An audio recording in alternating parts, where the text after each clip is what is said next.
So I'm Josh Miller, most of you know, Professor and Chair of the Department of Nutritional Sciences here in the Rutgers School of Environmental and Biological Sciences.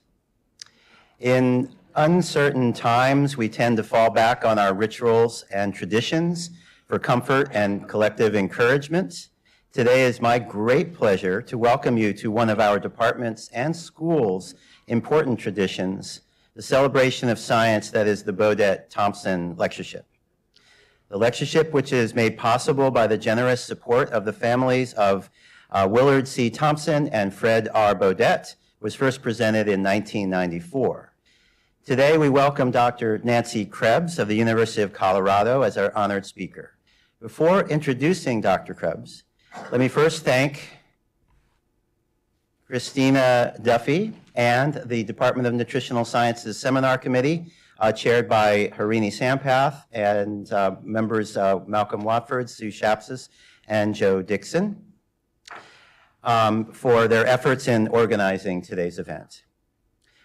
Next, we will have some words of welcome from the SCBS Dean for Research and Graduate Education, Dr. Wendy Kohik, before yielding to Dr. Dan Hoffman, who will introduce our speaker.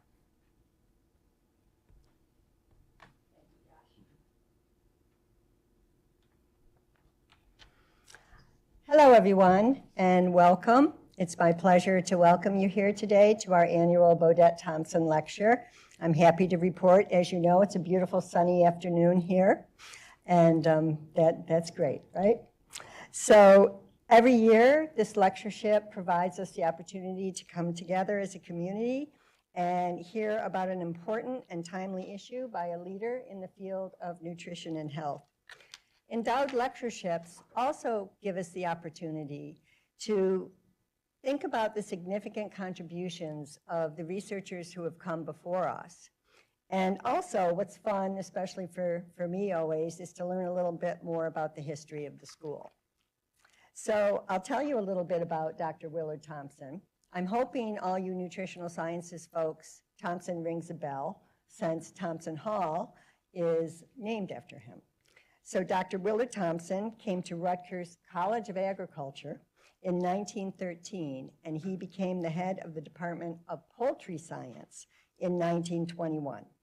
And this department was the forerunner of our current Department of Nutritional Sciences. So maybe some of you didn't know that nutritional sciences sprung out of poultry sciences. He was widely recognized for improving the poultry industry, especially in the areas of egg production and breeding, and in promoting the U.S. industry. Something that we all hold near and dear is that he was a beloved teacher and mentor, and he served as the faculty sponsor of what became the local chapter of Alpha Zeta. This is our agricultural service and honor fraternity. Dr. Frederick Beaudette joined the faculty in 1923 as an assistant professor of poultry pathology and worked closely with Dr. Thompson. And he was, in fact, the first veterinarian that was hired by the New Jersey Ag Experiment Station. He was a pioneer in avian veterinary microbiology, and avian diseases were his specialty and his passion. Interest in this area in New Jersey started in 1917, when 50,000 ducks died on Long Island from an undiagnosed cause. Beaudette and his colleagues discovered that certain diseases in poultry were caused by viruses, which could wipe out entire flocks and drive the producer out of business. They worked to develop vaccines to protect poultry from scourges such as Newcastle disease and laryngotracheitis, and their work won worldwide acclaim. So for today's talk, as we all know, climate change is one of the grand challenges of the 21st century. And today our speaker, Dr. Nancy Krebs from University of Colorado School of Medicine, will speak about the intersection of climate change with nutritional status, which I'm sure we'll all agree is a fascinating topic as we learn that climate change touches everything that we're doing these days. So I'm really excited that she's able to join us today to share her research. And with that, I turn it over to Dan for the introduction.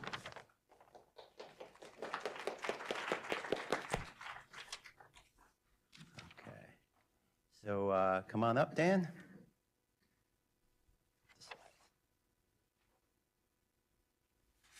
Hi, good afternoon, everyone.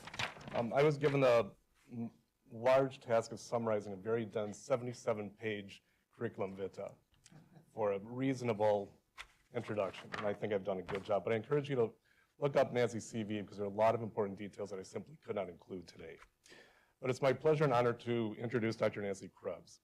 Dr. Krebs is a leading physician scientist who not only treats pediatric patients, but also educates and trains the next generation of pediatricians and nutritionists. She maintains an active, productive, and extremely well-funded research program. At dinner last night, I did learn an interesting tidbit about Dr. Krebs, which is she did not set out to be a physician. She graduated from the University of Iowa with honors with a bachelor's degree, and then went on to get a master's degree in nutrition at the University of Maryland. She went to work as a research nutritionist at the University of Colorado from the USDA. And after a couple of years, she was actually encouraged to pursue an advanced degree, either medicine or in nutrition. She took a gamble and applied to only one medical school and was accepted at the University of Colorado School of Medicine, where she earned her medical degree with honors. She then completed her pediatric residency and a fellowship in pediatric nutrition and gastroenterology. She is currently professor and the associate vice chair for academic affairs in the Department of Pediatrics at the University of Colorado School of Medicine. She served as the head of the section of nutrition in the department from 1998 to 2023, where she also directed the T32 training program in nutrition. Dr. Krebs' research program extends from metabolic studies of zinc and iron metabolism across the life cycle to randomized controlled trials both in the US and abroad, including countries such as India, Bangladesh, Pakistan, the Democratic Republic of Congo, and Guatemala. In addition to her global research, she also is active locally, working on ways to improve lactation programs and support prevention of pediatric obesity. The impact of her work is exceptional and broad. She has served as an expert consultant for many local panels, as well as working with the World Health Organization. She's been recognized by a number of awards, in particular the 2023 recipient of the Jean-Pierre Habich Lifetime Achievement in Global Nutrition Research Award, and she was recently named a 2024 Goalkeeper Champion by the Bill and Melinda Gates Foundation at the recent United Nations General Assembly in New York. Finally, Dr. Krebs has published over 238 peer-reviewed publications. She's been an invited speaker at over 100 conferences in the US and 42 international events. And in her spare time, I say that jokingly, she also mentors the next generation of nutrition scientists and physicians with a total of 114 undergraduate, medical, and graduate students, as well as postdoctoral fellows. So it's my pleasure to introduce Nancy Krebs.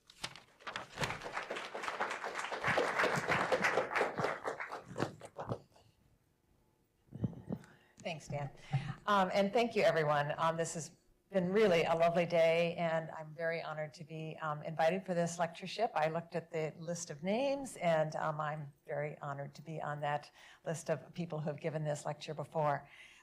So I guess because I got us started late with my technical problems, I'm going to jump right in. But I guess before, let's see. Yeah, so here's my title. As was mentioned, I'm going to talk about the impact of climate change on micronutrient requirements in the first 1,000 days, giving a little bit of background to both of those. But before going into some objectives, I'm going to shamelessly advertise our T32 postdoctoral fellowship. And so there's a QR code, and I'll have one at the end as well in case you want to take a picture. I'm going to give a little bit of background and rationale regarding the nexus of malnutrition and climate change in the first 1,000 days, and why do we care about the first 1,000 days. And then to move to the impact of changing environmental conditions, especially heat stress. That's really where my emphasis is going to be, and how that affects physiologic processes, reproductive outcomes, and then postnatal growth as well, and a bit on actual micronutrient requirements. So there's a bit of false advertising in the title, but you know, I made that up before I quite had all this put together. And then give a couple of examples of increased micronutrient requirements. Why the 1,000 days? Well, just in case anybody isn't familiar with that, that really encompasses pregnancy, and and then the period of postnatal from exclusive breastfeeding for the first 6 months, and then out to 24 months for including complementary feeding while hopefully breastfeeding is continuing. And just a quote here to emphasize the importance of all of this: in all mammalian species, the reproductive cycle comprises both pregnancy and breastfeeding. In the absence of the latter, none of these species, man included, could have survived. And so that's only me part, I'm gonna actually spend a lot of time on the pregnancy part, but we don't wanna forget that the postnatal is also influenced by the whole cycle. And in fact, we now more and more think about including preconception, the preconception health of the mother. And so the trial I'll be describing actually was designed to test the impact of improving maternal nutrition during the preconception period. That's just a broad overview. So how do we think about maternal malnutrition? I think when you think global nutrition, maybe many people think about the infants and the children, but in fact the mothers are a key part of this and are greatly impacted by malnutrition. And that's over the whole spectrum. So as is noted, they're ranging from undernutrition to overnutrition, and then micronutrient deficiencies included. And in the developed high resource settings, of course, that is dominated by overweight and obesity, whereas in many settings of the world, there's still a lot of undernutrition and closely linked to poverty. We must never forget that this is not just about nutrition. This is about a broader context in which nutrition is one of the factors, but it's also impacted by just poverty and poor education and so on. It's estimated that about 120 million women are underweight in low-middle income countries, and over 370 million, over 50% of women of reproductive age actually have at least one micronutrient deficiency. And we also know that underweight is independently associated with increased risk of death of the mothers. So maternal nutrition is a challenge. And then what about the infant? So a new term was described a few years ago. I don't have the data, the reference on this, but called the small vulnerable newborn. And in essence, that's being born too small or too soon or too small. And it's really was meant to be a unifying concept that encompasses all newborns who are preterm, small for gestational age, or low birth weight. And it's aimed to sort of facilitate the global response to where do we target our interventions. And so the three components are shown here. The first one being on the left there, being born small for gestational age, but born at term. So you're underweight even though you've made it to term. And that is associated with increased risk. This is the largest component of the small vulnerable newborn. The next one is being born prematurely, and that's about typically around 12% of births, and including in the U.S. And that, compared to the SGA category on the left, which was 22 million, the premature rates are account for about 12 million infants per year. And then finally on the right, those born both, unfortunately, prematurely and having intrauterine growth retardation, they're the least common, but they're the highest risk. So the very highest risk for neonatal death. So altogether, these account for almost 100% when we talk about infants that are born low birth weight, which is simply defined as less than 2,500 grams. So a very non-specific, doesn't tell you how you got to be less than 2,500 grams. And it's estimated that 1 in 4 infants born alive have at least one of these three vulnerabilities, either being born prematurely, small for gestational age, or low birth weight. And this accounts for over 50% of neonatal deaths. So if you're going to try to have an impact on child mortality, this would be the group to be thinking about. Now, to bring in climate change, we hear a lot about climate change, but how we think about this in relation to maternal and infant health, we have on the left here's my first pointer effort, warmer temperatures, the warming world, which we know about, increasing greenhouse gases and CO2, and then air pollution is counted in this with all the various reasons we have poor air quality. That translates to these things then in the middle, droughts and crop failures, the quality of our foods. So there's been very interesting data showing with increasing CO2 rates, there's some benefits of it, but there's also reductions in the micronutrient and protein content of many staple grain products, for instance. Water quality is also affected by climate issues, and then heat exposures, and then changing vector-based diseases, so infections. So I'm going to spend most of my time on heat, extreme heat exposures, partly because this is the easiest thing to kind of recognize and document and put into an equation, but it's also incredibly common and impactful, as I'll show you. But all of these are related to food insecurity and poverty, once again, into micronutrient deficiencies, and again, into reproductive outcomes. So when I say that, we're talking both pregnancy as well as lactation, and then importantly, that sets a child up for long-term, if the child survives, for long-term risk that we know contributes to non-communicable diseases. So we think of climate change as a threat multiplier, and so there's tons of epidemiologic data documenting the association of heat stress with these different pregnancy, but in this case, birth outcomes. So to apply this to our small vulnerable newborn, we know preterm birth is one of the most common conditions associated with heat stress. And so a very famous meta-analysis published in 2020 here by Chersish, is the South African group, found that preterm birth was 1.05-fold increased per 1 degree increase centigrade. During heat waves, that increases to 1.16, so a large jump when you have a period of like a week of really hot temperatures. This meta-analysis only had, there were like 70 country studies quoted in it, and less than a quarter of them were actually from low resource settings, which of course is where the biggest burden is. And so we don't really have great data on the impact of heat stress in these much more vulnerable populations. And then stillbirth is also increased by over 3-fold with temperature across all trimesters of pregnancy.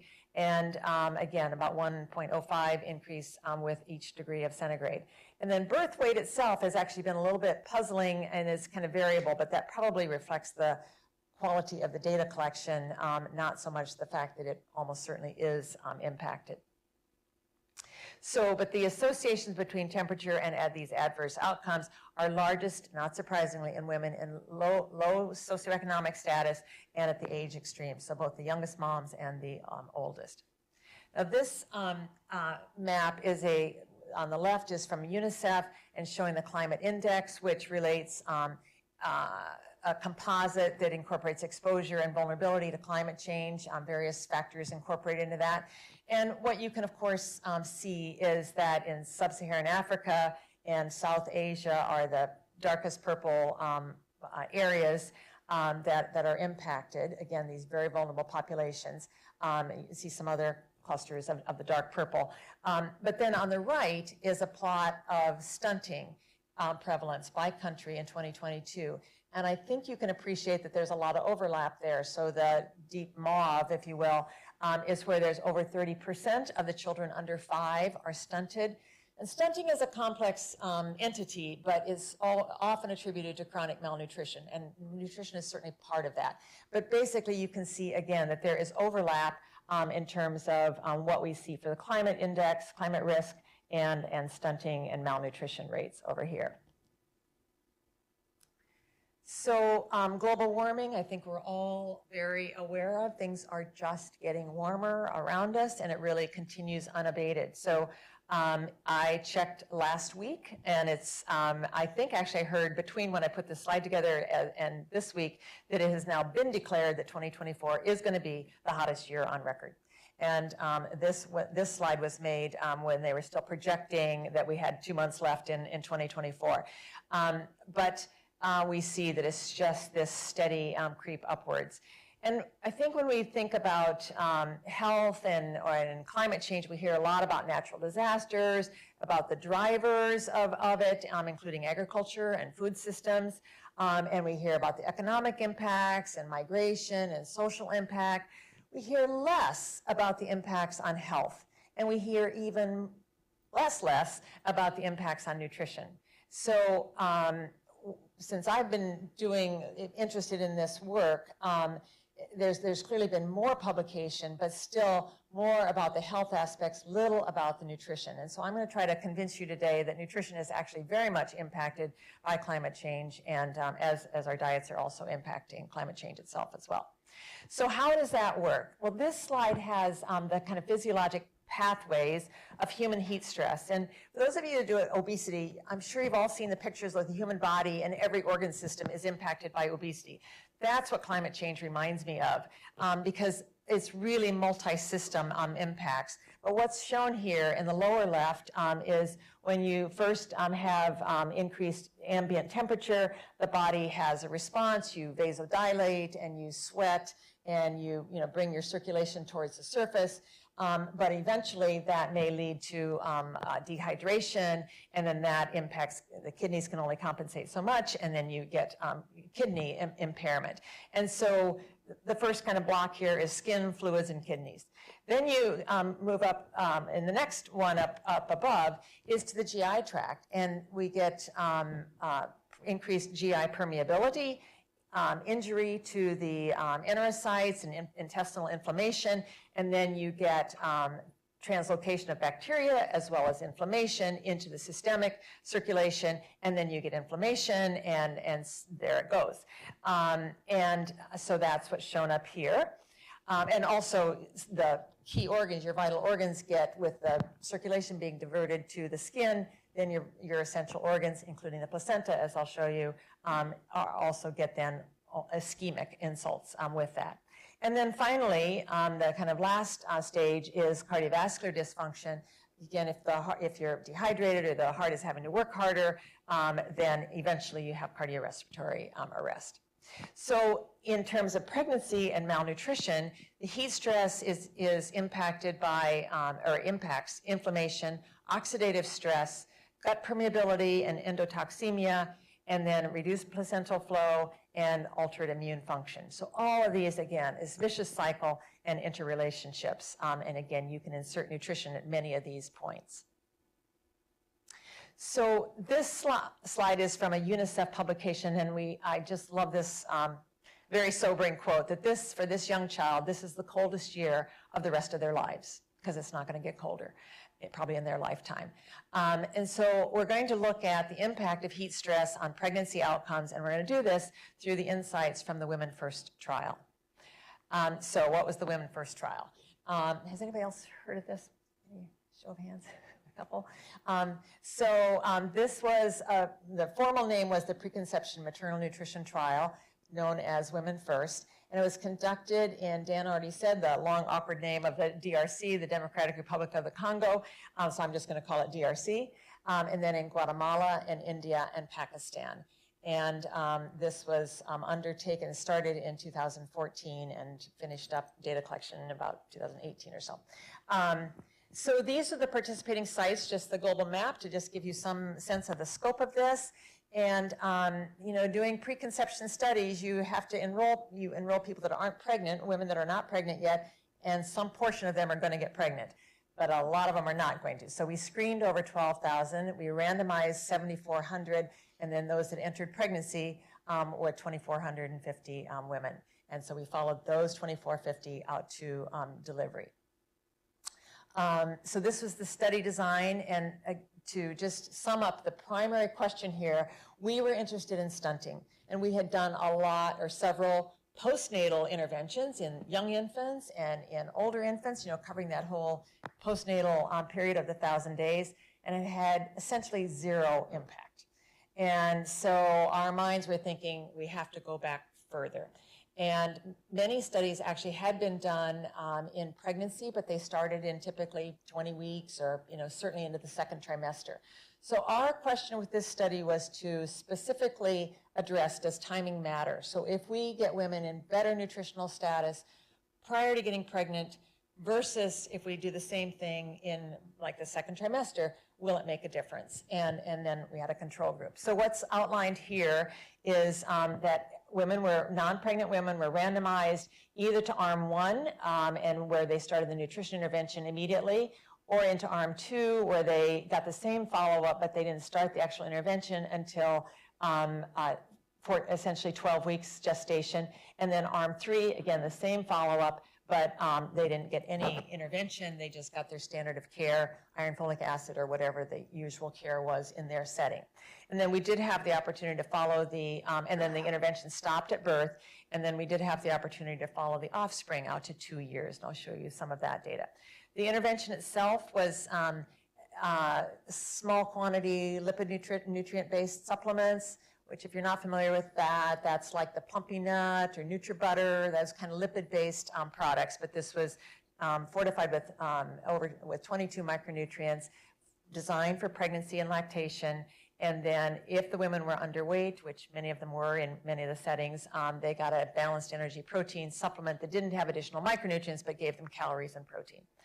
The primary outcome was birth length, not birth weight, but birth length, because again, we were interested in stunting, and our hypothesis was that linear growth starts here in the first trimester, whereas weight gain is mainly in the 3rd trimester. So that was the key difference. It was really, is that first trimester, how critical is that to our ultimate outcome of linear growth? We had secondary outcomes of birth weight, of course, low birth weight, preterm birth, and a number of other. We had the good fortune of getting to a lot of biospecimens as well. So to sum up in one slide, the results of the trial, which is really an insult to all the work that went into this, but we had a positive impact on birth length and birth weight. We reduced stunting at birth by 30% in the preconception arm, and we reduced small for gestational age or fetal growth restriction by about 22%, and then reduced low birth weight as well. Contrary to our hypothesis, we did not detect obvious differences between arm 1 and arm 2, so both of them benefited. But in really every analysis we've done, either arm 2 wasn't actually, it wasn't always significant, but in all cases, the preconception arm or arm 1 was a stronger effect size and more durable in terms of its effects. So even if we don't always have the numbers to exactly back this up, the preconception arm actually did a little better. And I'll stand by that, even though we don't always have the p-value to back us up on that. But the other thing that we really realized in hindsight was how different each site was and how different stunting is. So I'll speak for myself, kind of went into thinking stunting is stunting. They're short and they're not growing well and we need to intervene. Stunting differs in DRC versus in Guatemala versus in Pakistan and so on. And so that every research project you do, you'll learn from it even if the results aren't what you hypothesized. And that was certainly the case here, is that we were very sobered by the differences we found by site. And I won't get into a lot of that, but you could read the primary paper if you want to get into some of that. But it just, it altered our power testing and everything. So I'm going to highlight now the Pakistan site. And this is was our prototype as far as heat exposure and malnutrition. So the woman that was the study coordinator for our site in Pakistan wrote up a paper about the challenges of conducting this study in Pakistan. And one of the things she highlighted was how gall darn hot it was there. And so the map there you see, we were in the Tata district, which is in the sort of southern part of Pakistan. And this is a tracing of the temperatures over the course of the study from 2014 to 2017. And you can see the red line is at 40 degrees centigrade. And you can see there are many excursions above 40 degrees. And 40 is over 100.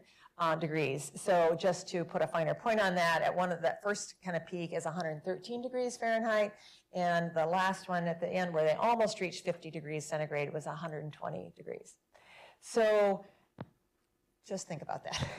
And then this was one of our most vulnerable populations in that almost 30% of the women were stunted, 35% were underweight by WHO standards, so BMI of less than 18.5.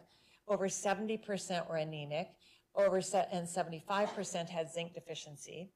And almost half of them were in a low socioeconomic status. And then, again, a moment of pause.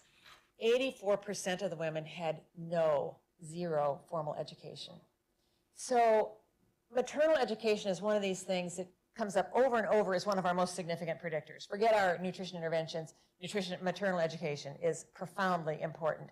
And so these women were very, very vulnerable. And then we're in this very vulnerable setting. So when we started to, so this is some voices from the Pakistani participants. So during pregnancy, we can't eat our iron tablets in the high heat because it's burning and the sun is scorching.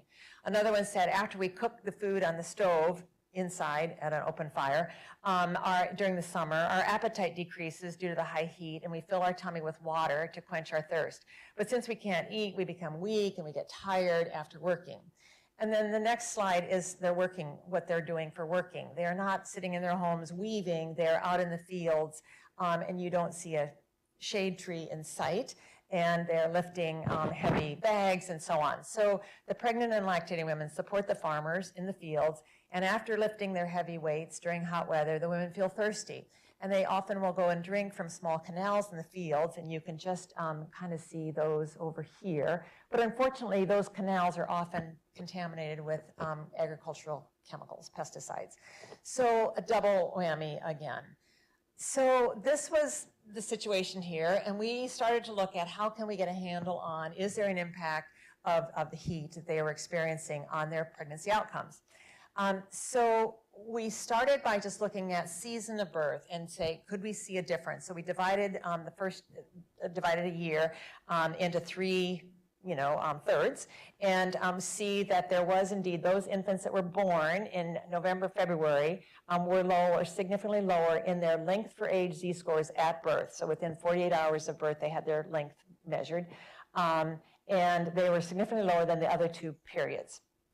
So then we took that and looked at the number of days of heat stress that we defined as Tmax, maximum temperature of over 39 degrees in the first trimester. And so here we see very strikingly that this purple matches this purple. And so those babies that were born in the November, February, and had many more days of high temperatures compared to the other two days. So then, of course, now what do we do with this, or what does this mean for their birth length, their birth outcomes? And so, yes, so just highlighting again, November, February. And so then we could backtrack because we had followed them and we had ultrasounds for gestational dating, and so we could say when their conception was or when their first trimester was. So this one, did I skip one? No. So this is showing that there's a negative association between birth length and temperature. So this is just a continuous plotting of daily temperatures in the first trimester. And then the second plot over here is just a binary exposure to excessive heat, and we define that as over 20 days, I believe, of high temperatures, again, in the first trimester. So just yes or no. And so those that had yes, their birth lengths were lower compared to those that were no. And then putting some statistics to that, for each 5 degrees centigrade increase in the Tmax in the first trimester, the length for age z-score was reduced by 0.15 z-scores. Now that might not mean a lot to you, because most of you probably don't think about infant z-scores, but the overall impact on linear growth, or LAZ, at birth between the arms was 0.19. So this is frighteningly close to what we saw for the whole trial. So it just puts that in perspective that this was a big impact. And then when we looked at excessive heat stress, so the binary over there on the right, so again, more than 20 days of over 39 degrees was associated with lower birth length and strongly significant on that.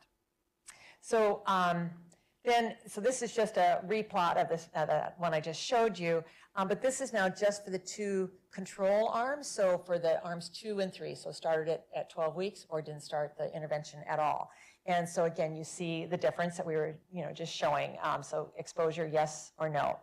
But now, when we plot this with arm 1, so those that did have the nutrition support, prior to getting pregnant, and then also through that first key, the key first trimester, then we see that there's no longer, now it's a little bit lower, but it is no longer statistically different, and it's not so obviously lower with the heat exposure. So this suggests to us, or our tentative conclusion from this is that the nutrition helped them. Who knew? That the better nutrition helped mitigate the stress that these mothers were experiencing from the heat exposure. So that was Pakistan. So just recently, we've now looked at all sites together, because could we reproduce this? And because, again, there was quite a range in the temperature exposure. Guatemala is much cooler than the other sites. And we do see it. So this is all sites combined, and we see a significant decline in, this is, again, birth length, and over the first trimester, this is Tmax down here at the bottom.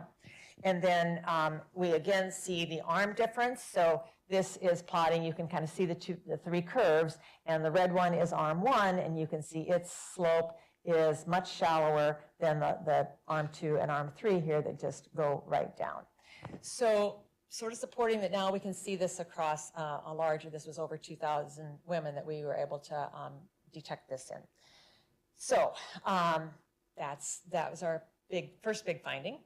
Now moving to like sort of what's underlying this, well, a lot comes back to the placenta. And so here's just a pictorial about, heat stress in early pregnancy is going to affect the placenta, especially as the placenta is implanting or intruding into the uterine wall. You want that to be very healthy and vigorous vascular support, and that is a vulnerable time period. And then how does that impact growth? And so it's turning out that the placenta is being invoked for, is this actually what's underlying many of the great obstetric syndromes, specifically preeclampsia, fetal growth restriction, preterm birth, and even stillbirth. And there's actually sort of accumulating evidence by framing it this way that it all comes back to the placenta. Well, we did have the opportunity to get placental tissues from a subset of the babies. And so this is data from Pakistan. And so again, we've dichotomized to no heat stress versus yes heat stress. And you can see by a principal components analysis that there is a distinction there. It turned out to be significant. But when we looked at the gene expression, there were about 1,000 that were differentially expressed, and those that were decreased by heat exposure were mainly related to protein translation. So not a good thing to be suppressed in early pregnancy. And those that were increased, shown on the right, those tended to be ones that were associated with more placental insufficiency, preeclampsia, hypertension, and placental disease. So some sort of objective and kind of more mechanistic hints at this. And my colleague, Dr. Shankar, has actually replicated some of this in animal models as well. We think that this may have been part of what we were seeing. Now, what about moving to the next phase of the 1,000 days into lactation? Animal data are way ahead of human data on looking at heat stress and the lactation performance.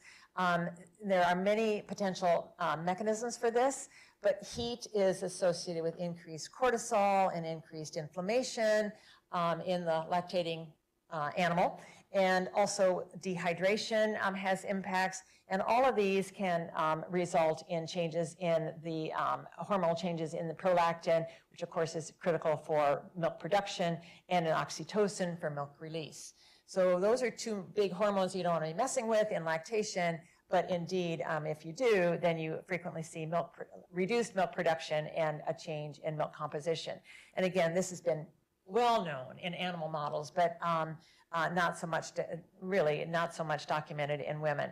And also then, how about what does heat do to breastfeeding practices? And there's a bit of behavioral data on this showing that breastfeeding episodes are shorter when it's really hot outside. I mean, you can kind of imagine that, the hot little baby next to you, the baby's uncomfortable, the mom's uncomfortable, and so on. But not too much data on milk composition. So we, for Women First, we didn't have any quantitative, so milk intake by the babies or milk production by the moms, but we do see actually some differences in concentrations. And we've sort of tentatively interpreted that as maybe dehydration. Again, these are from the Pakistan sites. So just looking across here at associations with ambient temperature, none of these are huge, strong correlations for the most part. But we do see, but what you see is, again, upward trends in all of these slopes, some steeper than others. And again, this is Pakistan. We weren't expecting to see higher anything in Pakistan, anything good in Pakistan. So this, and maybe this isn't good because their supply actually may have been low, but this is what we found, and we really want to pursue this. But mechanistically, maybe one explanation is that we were able to look at placental lactogen, which is produced during pregnancy to prepare the mammary gland for lactation. And here we looked at the levels we got for that and could see our negative correlation again. So, and with a correlation coefficient of 0.3, so not too bad, and strongly statistically significant. So this is with third trimester exposure that these genes were negatively associated with greater heat. So this gives some biologic plausibility for the impact of heat on lactation performance and infant growth. And we haven't looked at the infant growth enough to really present, but there's some hints that, I mean, lots of things are affecting infant growth. So we can't necessarily say it's due to these findings, but we're going to kind of look and see how far can we take this. Yes? It looks like 40 degrees there is a very critical temperature because so many of the women just like go down to very low levels. Yeah, good point. I actually hadn't thought about that. Yes. Yeah. When you're around 40 degrees, it's hot. So anyway, that's all we have as far as the biology of lactation. Then what about the postnatal growth? So as I said, we followed the infants out to 2 years of life or age. And this is now, again, this is longitudinal length for age Z-scores. And I should have said this a long time ago, but hopefully you understand that a Z-score, and this is like the growth charts, if you're just tracking along wherever you started, you would be just at 0. You wouldn't be changing at all. So a downhill sloping in your length for age Z-scores mean you are getting shorter relative to the norms. I mean, you're falling further behind. And this is, what stunting looks like. So we saw in the first 6 months, actually they hung in there, and you can actually see the arm differences were maintained. That arm 1 stayed the highest, and arm 2 second, and arm 3 was the lowest. But then after 6 months, everything kind of went to hell in a handbasket, and they just plummeted. So even though arm 1 stayed up significantly higher, it's hard to be proud of arm 1 being high when you're down in the pit like that. So all sites had the linear trajectory. Arm 1 and arm 2 were greater than arm 3, as you can kind of see on that figure. And in the DRC only, arm 1 actually was greater than arm 2 and arm 3. So DRC followed our hypothesis perfectly. The strongest predictor of length for age Z-score out here at 24 months, which again is kind of down in the pits, was their stunting at birth. I mean, was where they started at birth. So again, pointing to the importance of the pregnancy. Yes, and let me just, one more. So what you can see here is that, again, the 2 intervention arms, arm 1 looks a little better than arm 3, but the stunting rates are just staggering here. So arm DRC, 67%, or let's look at the control arm, 70%, so that's at 66%. India was doing the best at 40%, which is not great, and then Pakistan, 68%. So again, remarkably very sobering rates of stunting. So, and this bottom text just says that in DRC, this was a profound, actually a very important, significant effect in that, so arm 1 versus arm 3, the effect size in length, centimeters, was 0.84 centimeters. So that's nearly, that's a big difference. And then arm 1 versus arm 2 was 0.5 centimeters for DRC. So then looking at what were the predictors of stunting, so I told you that the strongest predictor of length, how tall you actually were, your length for age z-score at 2 years was birth length. Well, it was also for stunting. So being born already stunted, so a -2 z-scores, that's the kind of formal definition of stunting, was the strongest predictor of being stunted, yes or no, at 24 months. And then the next was were you only mildly stunted at birth with a -1 z-score. And that was still, that was the second most strong predictor. Second was maternal height, and the third was preterm birth. And then following not too far behind was maternal education. Yeah, so again, emphasizing the importance of that early exposures. So then when we looked at pregnancy heat exposure, did this persist? And so this slide shows the length for age z-score out to 2 years, so similar to the other plot I showed you.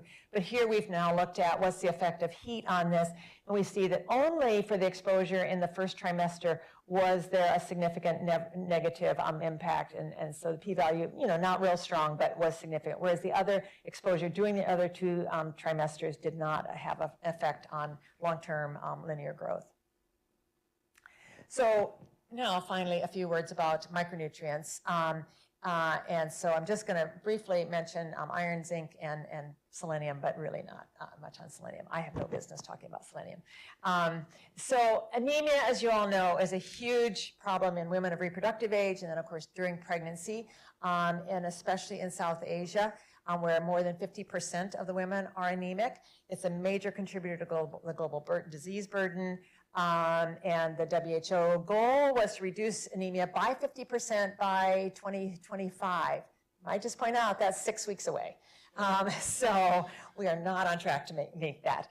And it's often said, just like this is gospel truth, that iron deficiency underlies about 50% of anemia. And so we've given iron supplements to women all over the world, and we have not budged these numbers very much. And I think it's questionable that iron is really it's certainly not the only cause, and it's really maybe not even the major cause, but whatever. I think take that with a little bit of caveat. So we know this is multifactorial, but this paper that I want to show you the one result on is environmental factors. And so this was a group in India, and they looked at what's the effect of air pollution.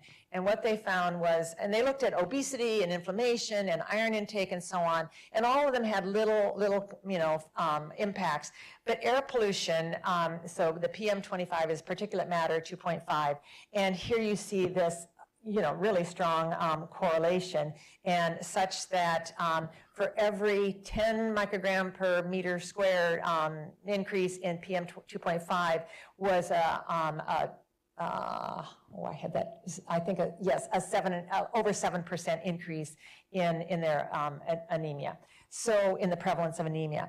And what they projected was that if India met their clean air targets, the anemia prevalence would go from 53% down to about essentially 40%. So that's a 25% reduction in anemia just by cleaning up their air. India's air is terrible. And so this is huge, but it just speaks to this is very multifactorial, and this is one of the effects of climate change that we think about asthma and some other things, but it's real. This is a nutritional issue that here's another factor, impacting it. What we had, we looked at, this is showing iron deficiency, so the ratio of the soluble transferrin receptor over the log ferritin index, and so a higher number is more iron deficiency, and what we see again is a significant correlation with risk of iron deficiency as temperatures increased over the 39 degrees, again, in the first trimester. But, it's variable. Here's those that were down here, not much effect at all, and then, again, more at the extremes. And then hemoglobin, not surprisingly, we saw a negative association with a Tmax of over, and number of days over 39 degrees. So, and then structural equation modeling showed a negative association of hemoglobin with Tmax and a positive association of Tmax with inflammatory marker CRP.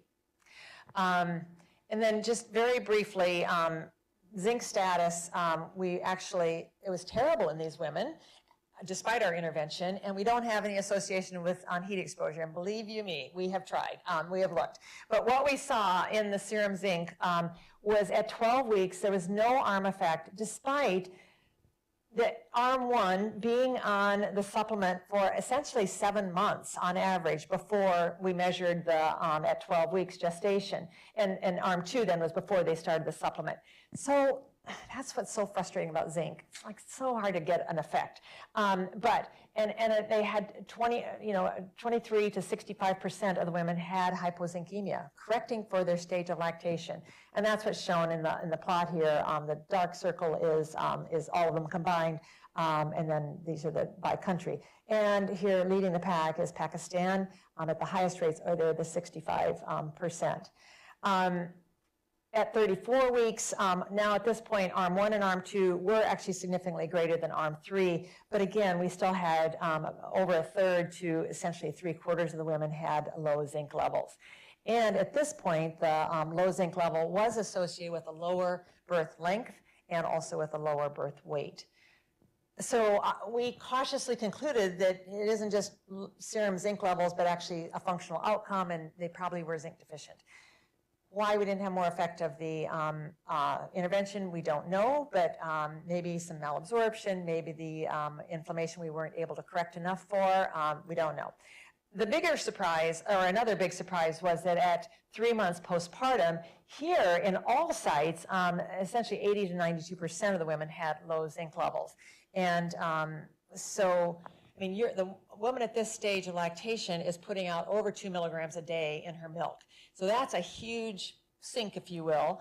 But Denver women by 3 months have normal zinc levels, and so using the same cutoffs. So I think this reflects just, again, the vulnerability of these women and what an impact lactation is on just micronutrient status or nutritional demands.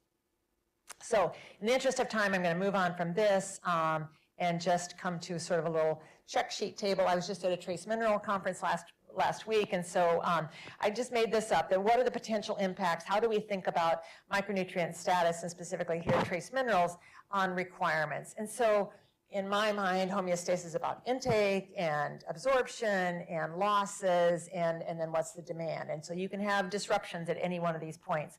And so zinc looks very vulnerable. We have documented, well, we know that intake may be vulnerable from some of these crop differences and just the native diets. Absorption, I didn't show you these data, but we have measured absorption. We see reductions using stable isotopes in very hot climates. We haven't done the heat association, but also with gut inflammation. And then we haven't really documented the increased losses, but they could be there. And then demand, we don't really know, but there's a lot of oxidative stress there, and zinc does function as an antioxidant. Iron, we know, again, is hepcidin intake is bad. Absorption is almost certainly going to be blocked by hepcidin being stimulated by the inflammation, also potentially by the oxidative stress. And then demand, if you're anemic, it'd be nice to be able to mobilize your iron. And then selenium, I just kind of humbly put lots of question marks, but in fact, selenium is a very powerful antioxidant and probably does, and it's also very important for the immune system, and so there's probably increased demand and increased risk for selenium deficiency. So I've kind of tried to link on the right there the connections between these physiologic impacts and each one of these trace minerals. So heat stress and environmental factors may partially explain some of the null RCT observations that we've had, and that people aren't accounting for this in general, and it's out there, and maybe this is part of why some of the micronutrient interventions have not been as positive as was expected, because there's this other major force opposing the interventions. Who knows? So we need to examine these exposures as biological variables and these interactions. And then so these are the take-home points. Nutrition has a central role in the nexus of climate and health, and it's detrimental to reproductive outcomes and to postnatal growth. And then improved maternal nutrition may actually provide some resilience. And finally, requirements may actually be higher. And so our preliminary data suggests that the micronutrients are affected by environmental factors, and especially heat stress. And with that, I'm done. Yeah, there's some research opportunities, but I'll leave you to figure out all those. This is my team, and I want to give a special shout out. I mentioned to the graduate students at lunch today, Dr. Michael Hambidge, who was with me when we started this whole study and passed away last year, but he again was the first one to identify zinc deficiency in the US. So remember that. And then the person I owe the most to for all of these data is Dr. Kartik Shankar, who has really pulled the heat, shows the temperature data, and done all these fancy analyses and all the graphics. This did not come from me. So he's just been a terrific colleague for us. And then these are other longstanding collaborators. But that's it. Thank you. Oh, my God. Here, I can.